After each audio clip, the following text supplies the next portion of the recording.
quite a good.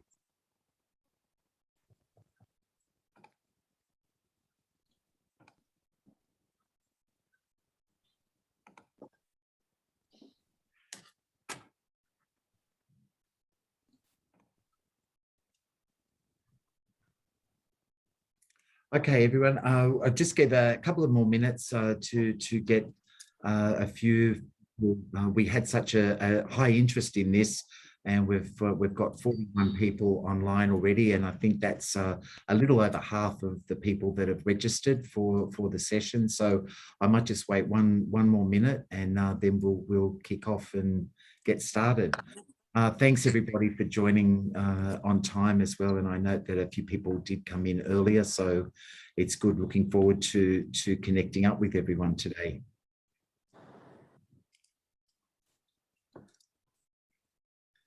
And if everyone, a few people have just joined us in now, if you could just check to make sure you're on mute, just so that we don't get your conversation through the session, and then there will be an opportunity towards the end for you to ask questions, or if you do have a question during the presentation, if you could put that into the chat box along the bottom there of your screen, and I'll be monitoring that throughout the session and take notes of those questions that come through, and hopefully we'll be able to answer and respond to those through the day. So that's good. I think haven't noticed any new people coming in to the session, and we've got the 41 in there at the moment, so that's good. I might kick Vanessa if that's okay.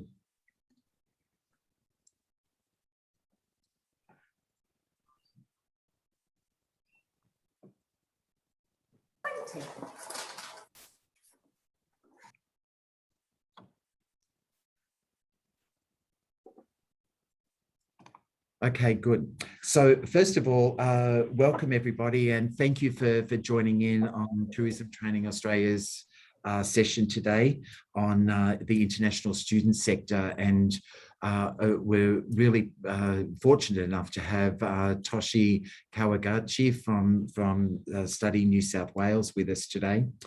I just wanted to touch on a few things that Tourism Australia is working on at the moment, or working towards the end of year. And with the COVID restrictions and lockdowns and everything that everybody is doing at the moment, we have moved the training awards that people have shown a lot of interest in.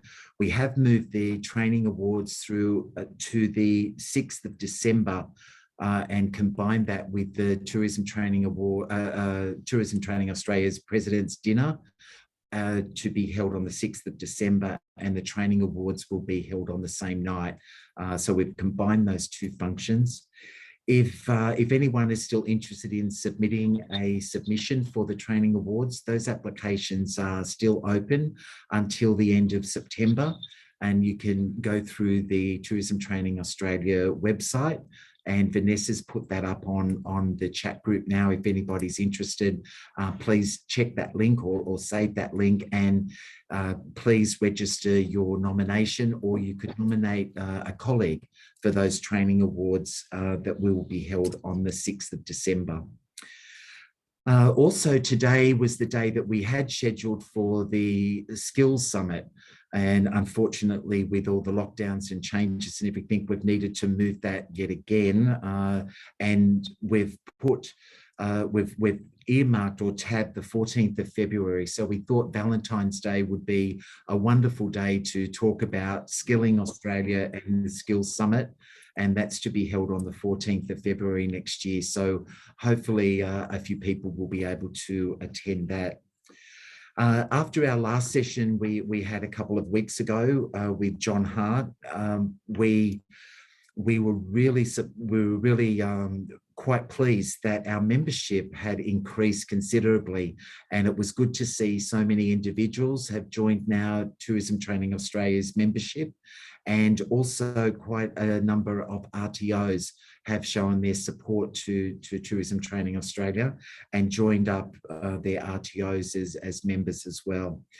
So some of the work that we do is providing these information sessions to the industry on areas that directly reflect and support what the current flavour or the current theme is, or the focus is for our sector. And it's really good that we've got Toshi in today, because our tourism training, tourism, hospitality, events and travel industry is supported by quite a number of students from international backgrounds, a lot of our courses that we deliver, and I see many people on this webinar today, I know represent many of the RTOs. You know this, but Thank you, Judith. Many of the people on the webinar are supporting students from the international student background or student sector. And while that area has been really hard hit, it'll be great to hear what Study New South Wales is actually doing and driving, so that we can see that in the future. Also, I'd like to apologise on John Hart's behalf. He was called to another meeting today and was unable to attend today's session. So I'm hosting today's session for Tourism Training Australia. And he said to say hello to everybody on the group. So I would like to introduce Toshi now from Study New South Wales. He's the acting director, and he's going to go through a presentation with us today. And as I mentioned, please, if you have questions, can you put them into the chat group? And I will take notes of those, and then there'll be some open questions at the end if we have time. So I would like to introduce Toshi now, and thanks very much. And over to you, Toshi. Thank you. Thanks, Gary, and thanks to everyone who's taken the time to dial in this morning. I propose to go through a few slides and talk a little bit about the work that Study New South Wales is doing, and our support for international students in the sector more broadly. And as Gary mentioned, happy to take some questions at the end if there's anything you wanted to raise. And by all means, do drop those questions into the chat. And Gary, I'll ask you to throw them my way, and we can work through them as best we can. So Vanessa, thank you as well for controlling the slides today. And I might just ask you to flick to the next one, if that's all right. So to get things started, of course, I'd like to acknowledge the traditional custodians of the land we're meeting on today. And for me, that's the Gadigal people of the Eora Nation. And I want to pay my respects to their elders past, present and emerging. And I, of course, extend that respect to all Aboriginal and Torres Strait Islander people here with us today. I want to take this opportunity as well to recognise the challenges that the tourism training sector has faced and continues to face during this pandemic. And my colleagues and I across government are very much seized of this, and it remains a driving force for us behind all our efforts as we seek to support and rebuild the international education sector, which is so critical to Sydney, New South Wales and Australia more broadly. Next slide, please. Now, today, as the Director of Study New South Wales, I'd just like to talk you through some of the efforts and initiatives that the government is delivering to support the international education sector. And I thought a little context would help at the outset. So for those of you who don't know, Study New South Wales is a dedicated unit that was established in 2014 as the #1 recommendation coming out of what was then the New South Wales International Education Research and Industry Action Plan. And the aim of pulling together this unit was to support the recovery of a challenged education and training sector. At the time, we were looking at getting back on our feet after another global crisis, albeit a financial one, with the GFC. And Study New South Wales was established with 4 main functions in mind, and they are really to try and support the growth of the New South Wales international education sector. So the first function is really around program delivery to improve the experience of international students studying with New South Wales education providers. And that traditionally has been where the bulk of our resources have been allocated. We have been looking at as well supporting through marketing and promotion to raise the profile of New South Wales education training and research strengths. We play a role as the policy and advocacy lead for the New South Wales Government to enhance the competitiveness of the sector here in New South Wales. And we also work on international market development and support for new technology-enabled models of delivery. And that's all about maximizing New South Wales' strengths in providing offshore and flexible delivery of education and training, and really boils down to a lot of support for the edtech sector. Now, the other thing I wanted to note here is that tourism and international education are often thought of as separate sectors, but there are many synergies and overlap in reporting metrics. And I wanted to unpack these a little bit at the outset. So Vanessa, if you could go to the next slide, please.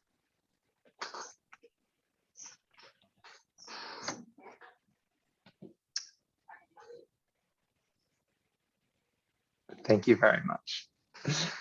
Now, you might just, click enter on a couple of those and bring up various dot points. But prior to the pandemic, the Australian international education sector was thriving as the third most popular study destination for international students. We were only behind the US and the UK.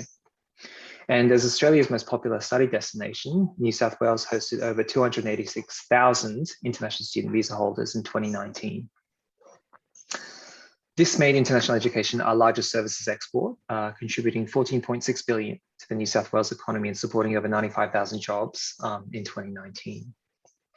So as well as directly benefiting the local economies where they live and study, international students are actually also consumers of goods and services, as we know it, and that's delivered through supply chains, which distribute economic benefit to a range of sectors across the economy, including the tourism sector. And often the part-time work these students undertake during their studies, as Gary alluded to, is in fact in the hospitality sector, which has obvious links to tourism. Indeed, many of our students are of hospitality and they apply their trade in Australia during and after their study. Next slide, please. So international students, they're visiting friends and relatives and other edu-tourists make up a significant contribution to Australia's tourism industry.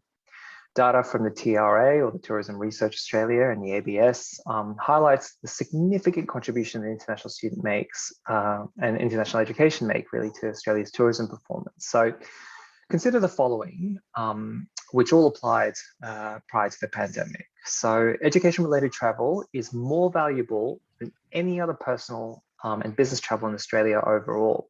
And that's also the case in New South Wales, Victoria, South Australia, Tassie, and the ACT. If you also consider that education visitors account for over 38% of the total tourism spend in Australia and 57% of travel exports. These education visitors also spend on average 8.5 times more than any other type of visitor. And they stay on average 111 nights longer than any other type of visitor as well. Consider also that 1 in 4 education visitors have friends or family visit the country during their stay, and that results in almost 300,000 visitors, spending 1.1 billion in Australia as of 2018. Now, many working holiday makers and tourists also take courses during their trips, and that adds another 835 million in spend. And in 2018, I think it's interesting to note that the Chinese spend in Australia by education visitors was larger than the total spend by all visitors from the US and UK combined.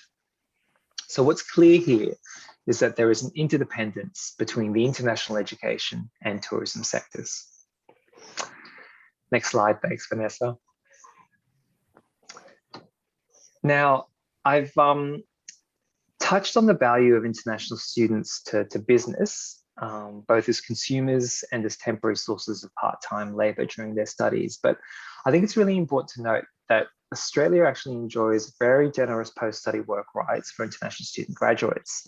And that provides business with access to thousands of additional Australian trained graduates. And obviously, the sector represented here today is a huge part of that effort.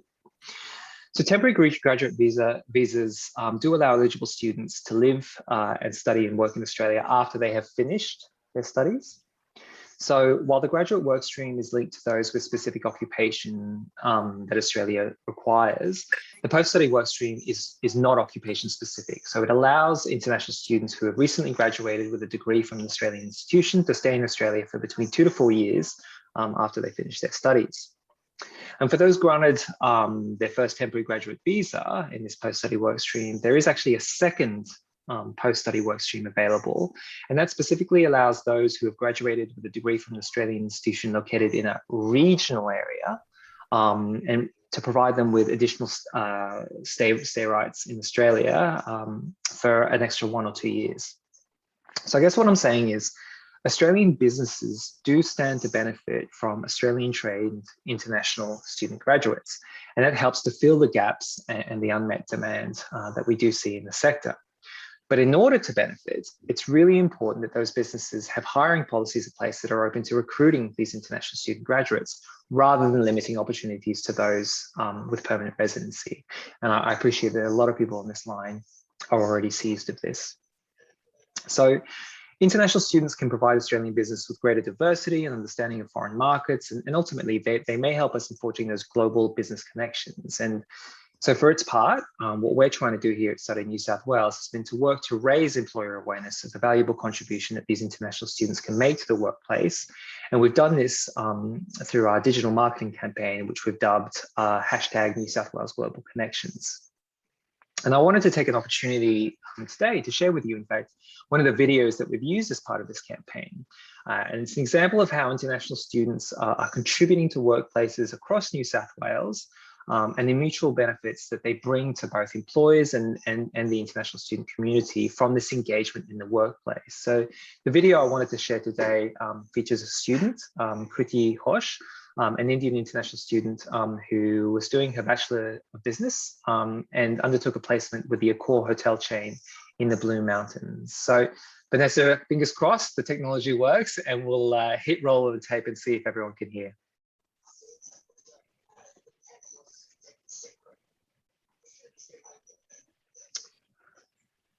Sound's not coming across on my end.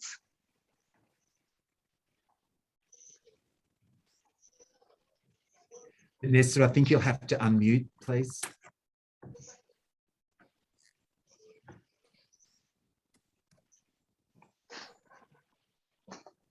Vanessa, can you unmute your microphone?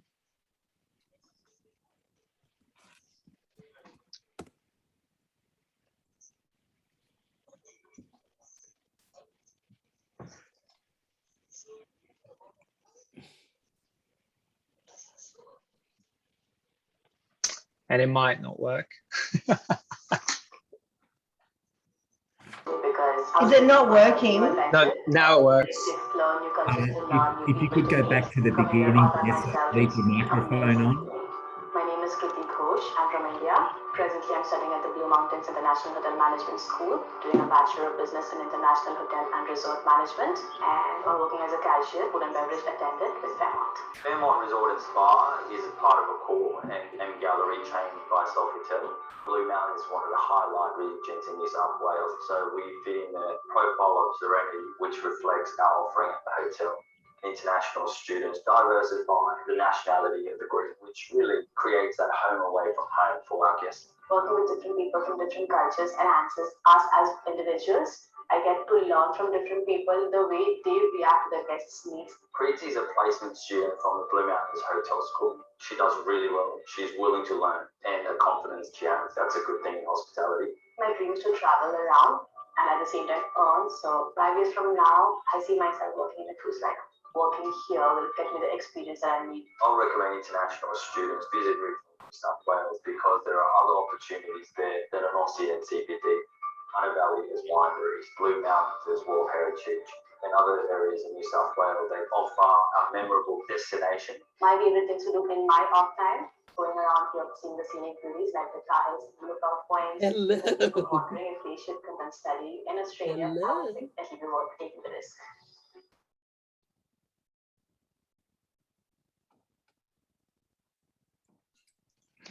Thanks for that, Vanessa. And apologies, the quality wasn't great. It seemed to work a little bit better when we tested it before. But I think what the story tells for me, at least, is that there are real wins here for both employers and students and the broader sector of employing international students. And certainly from an employer perspective, what the video was painting is that she is an accomplished, hardworking employee, but more importantly, she has linguistic and multicultural skills that are invaluable in helping the hotel and helping the hotel's international guests actually feel more at home. And you can also imagine how international students' understanding of foreign markets are also invaluable in helping businesses market themselves to global audiences. Then consider that from a student perspective, it's clear too that work experience is such an important part, right, of their study in Australia, and such a draw card for students wanting to come to Australia, and it helps them pursue their dream jobs. Kriti in this video was saying that she wanted to go on and work on cruise ships, and that experience that she gets here in tourism management, working with the Corps in the Blue Mountains, is integral to that. So these stories provide compelling promotional material and word of mouth reputation building to help us and the work that we do here at Study New South Wales to attract further talented workers in what we see as a veritable flywheel and positive effect. Now, while most international student visa holders do ultimately return home, some do go on to permanent residency here in Australia. In fact, a 2018 report by the Commonwealth Treasury and Department of Home Affairs found that 16% of student visa holders actually do eventually transition onto permanent residency. And to further understand this value proposition, the Commonwealth has also pointed out that the uplift that's provided by international students with tertiary qualifications to the Australian workforce is actually quite considerable. So a 3% increase in the share of Australia's workforce with a tertiary education is estimated to result in an increase to our GDP per capita of about 0.5%. And back in those days, when the report was released, that was $8.7 billion of additional productivity within for our GDP. So having these international student graduates trained here in Australia and giving back, it really raises the bar, creates a rising tide effect for everyone involved. So clearly, these international students have a lot to offer our economy, but the thing I suppose I wanted to highlight here with this next slide and the discussion about the International Student Awards is that they also have a lot to offer local economies and classrooms. So Vanessa, yeah, if you wanted to drop back to that slide on the International Student Awards, Gary talked about obviously the awards that the TTA is running, but I think it's also, I wanted to call out our own International Student Awards. So every year, Study New South Wales celebrates the contributions of international students to our communities through these awards. And we offer two groups of awards, one for the International Student of the Year Awards, and the other is for the International Student Community Engagement Awards.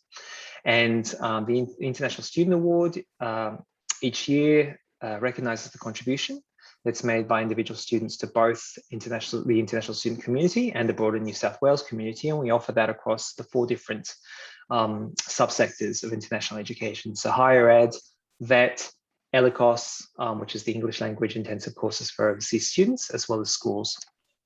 And noting the importance of vet to this group, I should highlight that we've had vet winners and finalists really from many, many different countries over the years. I think pretty much every continent's been represented with the exception of Antarctica. And really, for me, they've showcased many different courses, especially in hospitality and tourism. And they've really highlighted, the contribution that international students in the vet sector have been making to the classroom and their support for other students as well as to the community.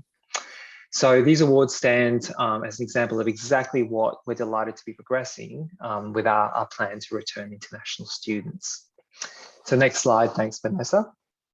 Now, the New South Wales Government, through Study New South Wales, has been working diligently with the sector on a plan to return international students safely to New South Wales. And many of you would have seen that back in June, our Treasurer, the Honourable Dominic Perrottet, announced this plan and said that we had submitted this to the Commonwealth for review.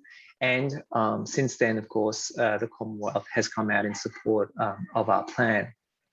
Now, the plan is focused on protecting the safety of the community. So it employs the same security, health, and other considerations as the current quarantine model that's overseen by health and police. The plan also doesn't displace any returning Australians. And so really, we're about trying to protect the sector's social license here, because we're very mindful of our domestic audience, naturally. The plan is also fully funded by industry and students. So it's not something that the Australian taxpayer is expected to fund. And if successful, the plan would see cohorts of about 250 students return per fortnight, and they would quarantine in purpose-built student accommodation with a view to scaling this model if it proves successful. So our initial focus will be on continuing higher education students who have commenced their studies in Australia, but got stuck overseas and can't actually complete their studies online. However, clearly, we're looking to expand that group as soon as we can, but I note that the majority of visa holders that are stuck offshore are in that category. Now, student returns are only part of how we can continue to support the recovery of the international education sector. So, Vanessa, if you're happy to move to the next slide, I wanted to also touch on the fact that Study New South Wales has conducted extensive consultations with the sector this year, and on the back of these, we've set ourselves a redefined purpose really over the short term, the next 18 months or so, which is about trying to leverage our position as the government's lead on international education to drive the recovery of the sector. Now, we'll seek to do this by informing and coordinating collective action across industry and government, and by leveraging the state's unique strengths. So our objectives will be achieved by focusing on 4 strategic pillars that require coordinated action. These comprise, obviously, student returns, which I've just mentioned, and that's all about kickstarting the recovery of a sector that has experienced significant shock. We're also focused on promotion and marketing and the student experience, which aim to repair and enhance our reputation as a preeminent study destination. And of course, we can't forget the broader ecosystem development, which is really all about laying the foundations for the sustainability and growth of the industry going forward. So I've expanded already on this international student return piece, but I'd also like to take a moment to unpack the other 3 pillars for you today. So the engagement, first of all, let's look at promotion and marketing. Study New South Wales has to date focused our marketing efforts on peer-to-peer recommendations via targeted initiatives that enhance the student experience for those studying in the States. If you make sure that your current customer and you make sure that your current students are having a positive experience, that really is, and sorry, I might just pause for a second. I think Karen, is it Karen who's got her mic on? Toughest challenges in the workplace when it comes to innovating for a healthier world. There we go. Sorry about that. What was I saying? Yeah, promotion and marketing. So we've traditionally focused on making sure that our current customers or our current students have a positive experience, because you want to make sure that the experience matches the postcard. If your students are coming over here and having a negative experience, then that's the first thing that can go wrong, and you start to lose those all-important referrals and word-of-mouth reputation. But obviously, things have changed, and with our borders closed, we've had to, and the increase of global competition, Study New South Wales is really going to have to ramp up our marketing and promotion function. And we're looking at doing this through the cultivation of a distinctive brand and greater engagement with prospective students rather than current students. So this engagement is going to be led by enhanced digital marketing, and we're looking to grow our online presence and have new tools, including a course search function, for example, on our website that'll refer and capture our prospective student audience and refer them to courses that are available, many that they can start online with a view to then coming into the country when borders do reopen. And the digital effort will also be supplemented by an increased physical presence. So we're actually establishing new offshore offices and dedicated education focused roles in many of our emerging markets under a growing New South Wales international network, which will obviously help us make inroads in those markets. Pillar number 3, which is student experience, is really all about fostering this positive experience, as I've reflected on, for now both students not only onshore, but those offshore who have been stranded overseas. And for us, this work is about seeking to maintain the high levels of student satisfaction that Study New South Wales has been able to maintain over the years. And it's really about increasing the propensity for our students to recommend New South Wales as an international study destination. One of the programs that I reflect upon is a partner projects program. So this is a program through which we co-fund projects to support the international education sector, and we deliver those in partnership with industry.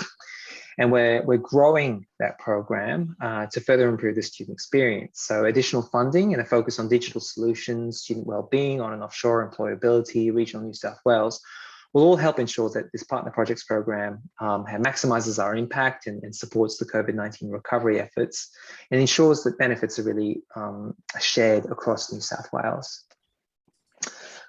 Finally, pillar 4 is all about ecosystem development, as I said, and what I reflect upon here is that as a steward, really, of the state's international education sector, Study New South Wales will leverage our network and our resources to develop and cultivate this ecosystem and support the overall well-being and recovery of the sector. So for us, this means supporting, for example, the New South Wales Education Standards Authority, NESA, to ramp up the commercialisation of the New South Wales curriculum and assessment internationally, which in turn is all about attracting more school-aged international students to feed in to the ecosystem. So if you get them coming through years 11 and 12, for example, the chances that they go on to study vet and higher ed here in the country is also increased.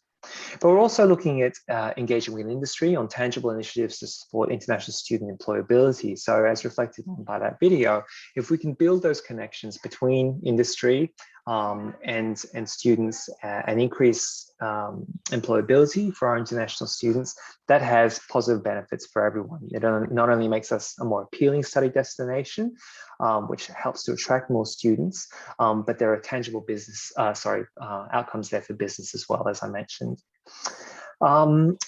Furthermore, as I mentioned, we're looking at expanding our offshore network, and we're doing more with our international student alumni market, and it helps to build more robust bilateral trade links across the region. And we're working as well with the burgeoning edtech sector here in Australia, especially in New South Wales. We're working on events, supporting initiatives such as trade missions to help promote and connect New South Wales EdTech with local education providers, investors and partners, because that'll not only help ensure that we reach students offshore, but as well by contributing to the innovation, we ensure that students here are having the best possible education as well.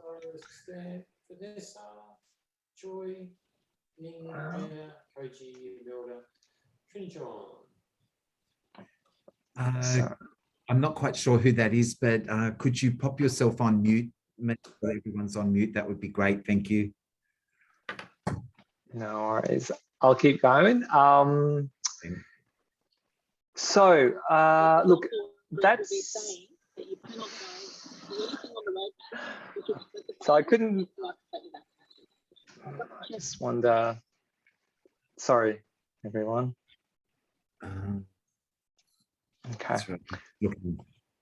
That's okay. All right. Look, so nearly done. Really, that's it from me. I think, I just wanted to call out that I myself, as the director, I'm incredibly proud of the work that Study New South Wales is doing, and I've only sort of touched on some of the elements of where we're looking at. I do recognise that the road ahead that we face is a challenging one, and really, from where I stand, we can't do it alone. This is not something that the government can tackle by itself. And so I just want to highlight and call out that as Study New South Wales, we are absolutely committed to delivering all of our projects in partnership with the sector, and it's why the government will continue to do our share of the heavy lifting, and we have committed nearly $20 million over the next 4 years rather, to help rebuild the sector. And this is a significant increase on the initial investments into Study New South Wales that we've had over the years. And for one, I mean, I am optimistic about what we can achieve together. And I really do look forward to working with all of you on the line to rebuild this sector on a stronger and more sustainable basis to, as I say, benefit everyone listening to the talk online today, and of course the people of New South Wales. So look, thank you for your time today. Thank you for your attention, and happy to throw open to any questions that people online might have. Okay, Toshi, thank you very much. I haven't seen any questions come through from during the presentation, but I think we've got quite a few people online. If anybody does have a question, if you could there are a few questions in there, Gary. So David Bierman, one of the major challenges for the future will be restoring. Okay, sorry, I'm not getting those. I wonder why, sorry. Yeah. Chris C, how can RTOs and universities get involved in the marketing and promotion campaigns you are running? Okay. Thanks, Vanessa. Look, and a big thank you to Chris and David for those questions. Look, yeah, definitely. The big challenge for us is rebuilding, right? Our problem was never, compared to some of our competitors, it's not been about being on the map. Everybody knows Sydney, everybody knows New South Wales. So that's why we had been, prior to the pandemic, so focused on making sure that current students here were having a positive experience, because we weren't having trouble attracting students. What we were trying to ensure was that, as I say, the experience matched the postcard. But with the border closures, with the damage that's been done to our reputation as a study destination, there is a lot of work ahead for us to rebuild that pipeline. And so I'm right with you, David, on the heavy lifting that needs to occur. And to Chris's point, you know, this is what we need to do here is really work to rebuild that pipeline, and marketing and promotion is going to be a critical part of that. So, Chris, what I'd love to do is to invite everyone on the call today to hop on to our website, which is www.study.sydney. And if you look at the top right-hand corner there, there's a bit of a call to action, which is to subscribe to our newsletter and to sign up to our digital channels as well. So we're active on Facebook, Instagram, Twitter, and WeChat now as well, most recently. And I think if you can help us amplify the messaging that we're looking to get out about why, you know, New South Wales should be top of mind for those students considering study, that'll help us reach a far broader audience, and as I say, in turn, help the sector bounce back. So thank you for that, because we can't do it alone. And we need everyone's support to do that. David, you've got your hand up, so I'm happy to throw to you before we go to the others. Sorry, thanks, David. Sorry, thank you very much, Toshi. Firstly, congratulations on a great presentation. It was really very informative. We've done some internal research at UTS. I can't obviously reveal all the details, but one of the big challenges that's very obvious, I think, to everybody at every institution is that the drop in the Chinese market, and particularly the challenges of re-establishing it in view of the political tensions that we've got between Australia and China, and a whole lot of other factors. And I guess, and what was interesting that we found in as far as UTS is concerned, and it doesn't speak for everybody, is that many of the other sources of international students don't make the same kind of financial contribution to the state that the Chinese do. So, as you pointed out very well, that you know, the Chinese international students not only spend a lot of their own money, but also too, because they're usually from smaller families, they had more cash to spend here. And of course, the rallies could come out because they wanted to see their little emperor or their empress, because these were the kids of the one child policy. So I'm very seriously, two questions in one. One is how do we try to draw back to China, as many Chinese as we can? And secondly, what are some of our alternative source markets? Yeah, no, look, David, I think really great question. And I mean, the thing that I do take some comfort in is the resilience of the Chinese market through the pandemic. I was looking at the figures the other day. So we've got, as at early September, I think it was over 36,000 Chinese student visa holders offshore. That's, I think we're talking 80–90% of our current visas, student visa holders offshore, are located in China. And they've been remarkably resilient through this pandemic and stuck through online studies and have remained committed to their education provider. But that stickiness at some point, you would imagine is going to start wearing thin if we don't provide that pipeline and opening and signal that we are going to allow people back on shore to complete their studies. I think you reflect on the national, and the optics of the bilateral tensions that we see playing out in the media.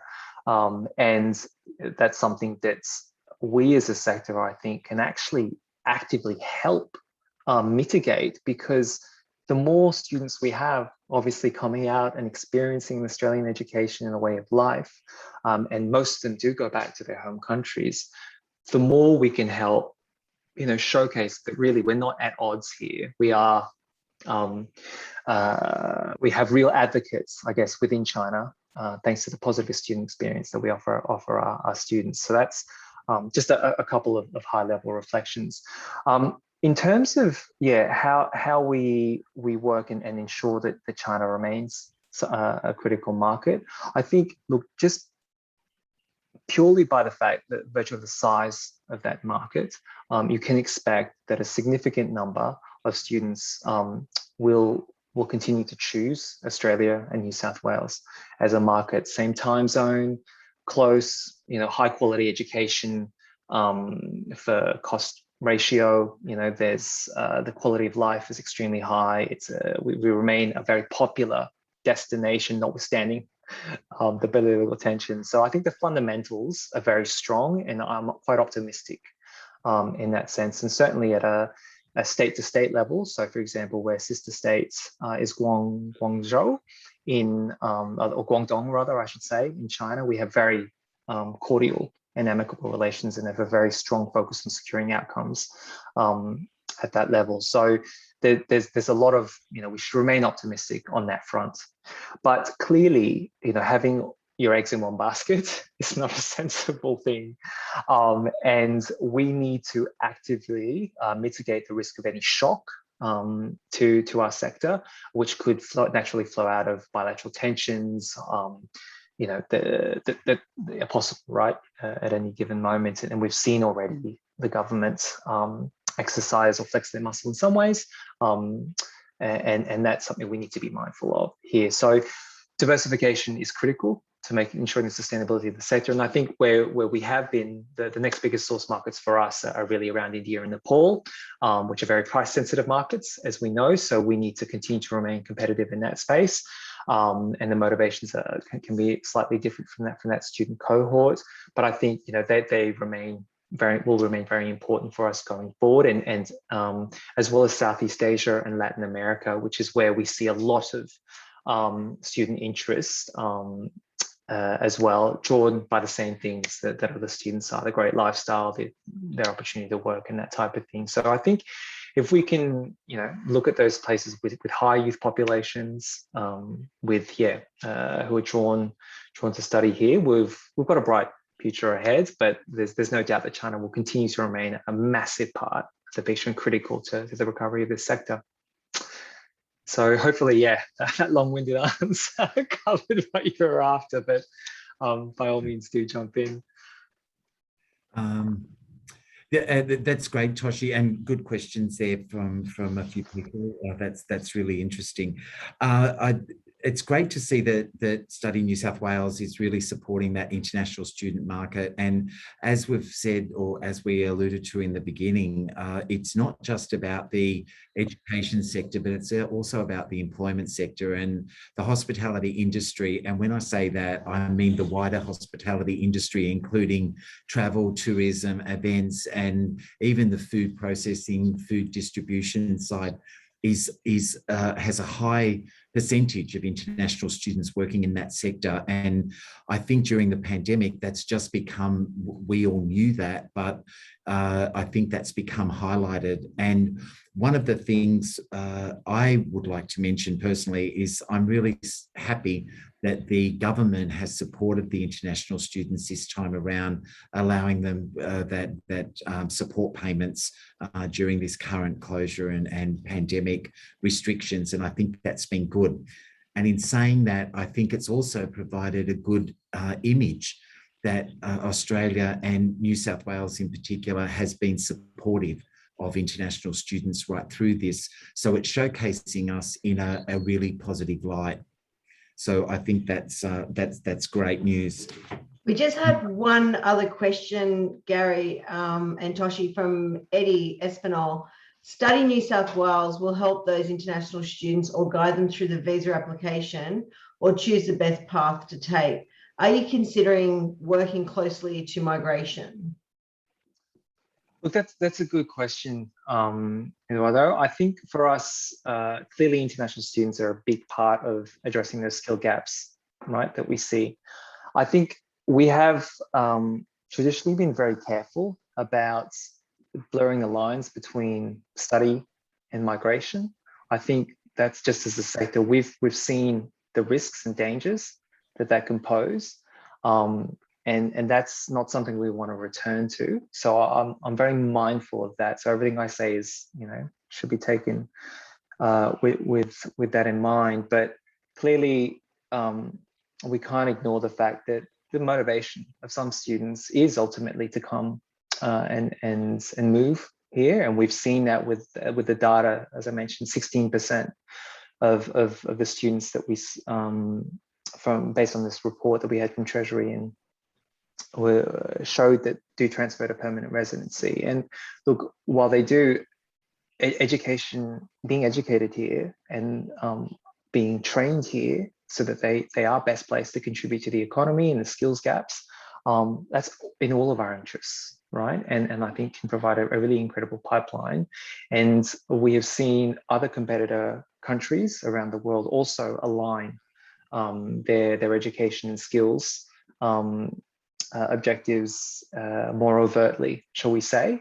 And I think that's going to be an important part of how we continue to remain an appealing destination, but as well fix that other problem of addressing skills gaps. So I think expect to see more developments in that space, I would say, and that is of course something that's going to be controlled by the Commonwealth rather than the state.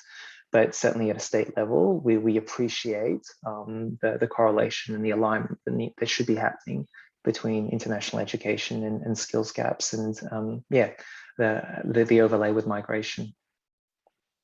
Good. Thanks very much, Toshi. And just in the remaining few minutes we've got, Toshi, I know you touched on it before, but how can providers get into the program with Study New South Wales?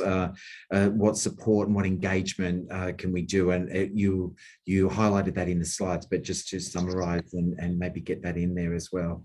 Yeah, no, look, Gary, thank you. I really, we can't do it alone. And I think the reason Study New South Wales, has been so successful and has been so welcomed by the sector is because we strive very much to make sure that everything that we do is in alignment and amplifies and supports the broader sector. And so for us, that partnership model is something that we truly espouse. So a few calls to action, as I say. One is around, just if you sign up to our newsletters and our digital channels, you can help us get the word out. You as well can be megaphones for us and the work that the government is doing. And I've just seen Karen message through a lovely message around some of the support that we are offering international students. And we have last year more than $20 million went out the door, trying to offer crisis accommodation to international students who had nowhere else to turn, right? They couldn't go home because of border closures, and they couldn't afford to stay home, and they weren't eligible for many other forms of support. So that's what we're trying to do here, is protect those students who are here, but as well reach those students who are thinking about coming here. And I think if you can help us get those messages out about what a welcoming destination we are, that the government and the sector are truly welcoming and want to see students back, and we're all singing from the same song sheet, that's really powerful, right? So Gary, a big thank you to you and the team for giving us the platform here and inviting everyone to do the same. And look, the other one I think that was worth flagging, I touched on as well, is our partner projects program. So every year we do fund, at least $300,000 worth of projects in partnership with the sector to support the sector, right? And so really that program is all about co-funding, because we stretch our own dollars a little bit further, but we get to leverage this wonderful expertise and experience that the sector has. I mean, for me, if I can get the right academic, the right project manager, the person who's already got the student-facing experience to deliver a higher quality program, and I can partner with them to deliver it, that's a much better outcome for everyone. So we do do this grant round every year, usually advertised around April, May, and closing, with a couple of months, 6 to 8 weeks later. And we announce those traditionally in September. So we have just announced the round for this year. But if any of you have any bright ideas about how you can work with us and work as a consortium, right, of players, because we are looking for real partners, not just one or two, but everyone coming together to deliver projects, we'd love to hear from you. And there's information on our website under the partner projects program about how you can get involved. And love to see more applications from the vet and hospitality sector, because as I called out today, there's just such a big overlap in what we're trying to do. Good. Thank you. And just remember that through the Study New South Wales, there is those international student awards that you mentioned before as well, which is great. And I think if everybody could go in there and just have a look and see what those applications look like and how to submit those, it's really recognizing and highlighting the international students, individual and their communities, which is going to raise that profile even further. So I think they're very good initiatives. Toshi, thank you. Not at all, Gary. Good. Thank you. We're sort of coming up to the end now, and I'd like to thank everybody for joining us today, and particularly Toshi, thank you. I think that's been a great and very informative presentation, and really showcasing what Study New South Wales is to maybe some people that weren't really aware or quite certain of what the profile was. So that's great. A few people that joined us late through the session as well. I just wanted to revisit the training awards for Tourism Training Australia. They're still open until the end of this month, and we have combined the Bill Galvin President's Dinner for the 6th of December with the training awards, and that will be where obviously waiting for restrictions to be lifted and some guidelines to be given, and all of those variables that we've been used to dealing with. But it's flagged for the 6th of December, and we will be closing those applications at the end of this month. The other thing is the Skills Summit, which is flagged for the 14th of February next year, which I think is going to be a great time for actually looking to the future and seeing what the skills are for next year, and what's the new world look like from 2022, which I'm looking forward to. Also, as I mentioned earlier, thank you everybody that has signed up for Tourism Training Australia memberships, particularly the RTOs that have joined. Thank you very much. It's a great way that we can all support one another. supporting TTA to allow us to provide these sessions to our community, not only in the hospitality, tourism, travel and events sector, but also the education sector. It's a real joy that we can bring so many people together. So thank you very much. And just to finish up, thank you, Toshi and Vanessa, for your contributions today.